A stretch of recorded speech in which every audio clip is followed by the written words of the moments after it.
আচ্ছা এই সাবজেক্ট মেয়েরা কি করতে শাড়ি পরে আমি জানি। মা বোন, আমি আপনাদেরকে বলিনি, আমি কিছু নারীর বলেছি। আমি তো নারীর সন্তান, আপনাদের মতন একটা মার পেট থেকে আমার আশা।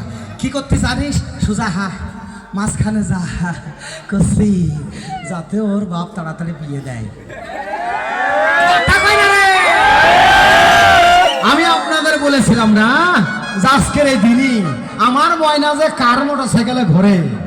যাই হোক, যে পুরুষ ভাই মোটরসাইকেল নিয়ে ঘোরে আর যে বোন মোটরসাইকেলের পিছনে বসে, ও ভাই ও বোন মোটরসাইকেলে ঘোরেন, অসুবিধা নাই, তবে অন্তত আল্লাহর নামটা মুখে রেখেন। কারণ ঈদের পর থেকে আমরা বহুত মা, বহুত বোন, বহুত ভাইকে হারিয়ে ফেলেছি।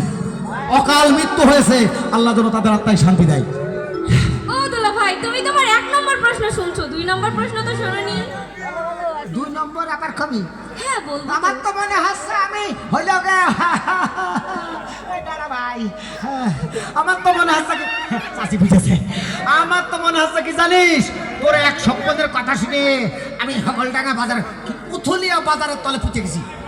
তুমি পুতো না, তোলার জন্য আমি আছি, চিন্তা করো না। আমার 2 নম্বর স্বপ্ন শোনো। এটা কিরাম থাকবে না?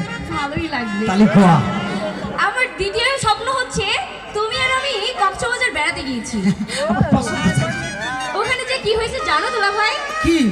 ওখানে যে তুমি আর আমি সমুদ্র সৈকতের সামনে দাঁড়িয়ে আছি, এমন জোরে একটা ঢেউ আসলো, সেই ঢেউতে তুমি ঝাঁপ দিয়েছো, তুমি হারিয়ে গেছো, তোমাকে আর খুঁজে পাইনি দুলা ভাই। আমি হারাইনি রে, আমি হারানোছিস না, শুধু তুই আর আমি না, এখানে যত ভাই বোনকে দেখতে পাচ্ছিস আমরা সবাই গিয়েছিলাম কক্সবাজার। ও আল্লাহ, যাইয়ে কেবল সমুদ্র সৈকতের সামনে দাঁড়াইছি, রাহুল তাকিয়ে দেখি 60 ফুট ওজনের ঢেউ চলে আসছে। এরপরে কি করি বলতো, ঝাঁপ মেরে পট কচুরির মতো করে ঢের কার পারে চললাম তুই আর আমি। খালি গেলি তো হয়, যাচ্ছে আর কি করছে জানিস? কাছে খেলা হবে। এখন তো তোমার সঙ্গে আমার খেলা হবে। আমি তোর কইলাম না তোর মতো পা ফাটা বংশ আমরা না, তোর সাথে কি খেলবো রে? তুই তো মেয়ে মানুষ, তোর ভাই ফাটা, তোর ভাইয়ের হাতে নাঠি দে, আমার হাতে নাঠি দে। চা। ও দুলা ভাই, তুমি রাগ করো না, আমার কথা শুনে আমার 3য় নম্বর স্বপ্নটা শোনো না। আমি ওরে বলবো না, আমি তোমারে বলবো। আমার কোলে ওই জায়গা চলে যাবে।